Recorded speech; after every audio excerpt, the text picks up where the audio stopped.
2 is the blessing of protection. Ang sabi ng James 5:16, the prayer of a righteous man is powerful and effective. Kapag ang mag-asawa, sa gitna ng kanilang mga trials and challenges, sa kabila at gitna ng kanilang mga hinaharap na problema, ay sabay na lumuhod at nanalangin, mararanasan nila yung tinatawag nating supernatural divine protection ng ating Panginoon. Prayer is our spiritual shield.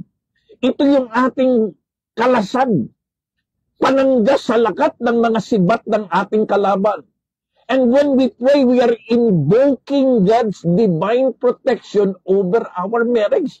Kaya mahalaga sa mag-asawa yung nananalangin, sapagkat kapag tayo nanalangin, we are invoking, hinihingi natin at tinatawag natin ang kapangyarihan ng Diyos na balutan ng ating relasyon. Prayer must not be the last resort. It must be our first response, our first line of defense. So sa lakat ng mga mag-aasawa, mali po yung mananalangin lang tayo kapag matindi na ang problema. Mali po yung mananalangin tayo kapag napakalaki na ng dilubyo. Mali po yung mananalangin tayo na nagawa na natin lahat, pumalpak na lahat, nasira ng lahat. Mali po yun.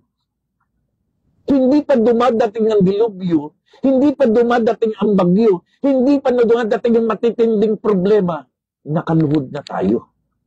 Nananalangin na tayo. Kaya pag dumating sila, hindi na tayo apektado. Kasi tayo balot na ng kapangyarihan ng Diyos at punong-puno na ng kapayapaang nanggagaling sa Diyos.